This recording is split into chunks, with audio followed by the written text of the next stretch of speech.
The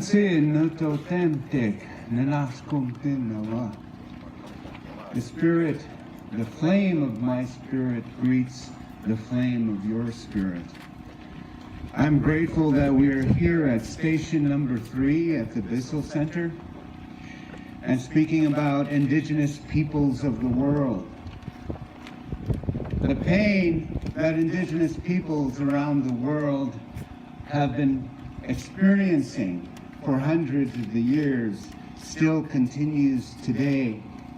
Here in Canada, we have almost 4 million Indigenous people who still struggle against the systems of racial discrimination and systemic violence. It's a global reality that there are those in this world that still seek to kill Indians. It is a reality that we have to deal with every day.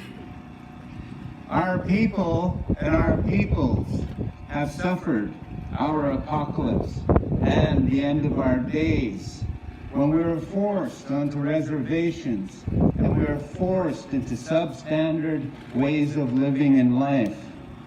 Forced assimilations destroyed the foundations of our cultures.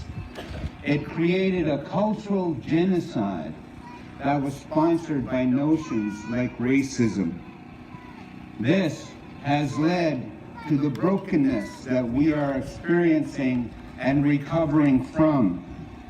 We are in many ways the walking wounded. We have experienced the profound sense of loss, death, disease, and dissonance. Well, these things, as you do see every day, as our people struggle in recovery and reclamation, there is hope. Tenacity and hope are two other names for Indigenous people. We are resilient.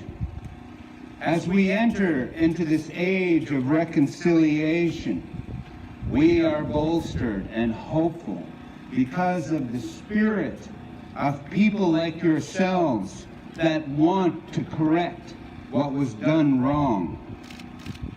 One of my great mentors, Elijah Harper, in conversation with him, I asked, what do you think about this reconciliation thing that they're trying to do? And he said, well, to be honest, nephew, he said, when the people sit and gather and trade their stories with each other, that is when we will have true reconciliation. We also have to remember that while this great nation is built on the foundation of treaties, we have to recognize that treaties are more than legal obligations. They are relationships. We have to view and review treaties as kinship relationships. Within our traditions, when we make treaty with another nation, we adopt them as relatives. That is a hopeful message. Once Canada can re-see itself on the foundations of treaty and treaties, our obligations become something more than law. It becomes a sacred covenant between the people and my people. We then share this great nation that we call Canada. And we also must remember that Canada comes from that root word kanatan, which means a clean place and sacred place. There's sacredness in this land. There is sacredness in our relationship. And in order to achieve that cleanliness, that sacredness, and that purity, our relationships must be in order. So when we take that word kanatan and we change it to the word, or shorten it to the word kanata, from where Canada comes from, it changes it into a verb. That means Canada or Canada is a directive. In order to maintain our relationships as Canadians, we have to ask ourselves a fundamental question. What are we doing, individually and collectively, to maintain those relationships, that balance and that harmony? Within the name of our nation, there is direction. And that's what we have to hold as Canadians in our heart. The deeper understanding of treaty and the sacred understanding of Canada, and how individually we have responsibilities to each other. So the challenge to all of us is to stand with your Indigenous brothers and sisters in the times of their struggle, because our victory cannot be victorious without you. Let's pray together, celebrate each other's ceremonies, celebrate together the accomplishments that we have done in the spirit of family and kinship.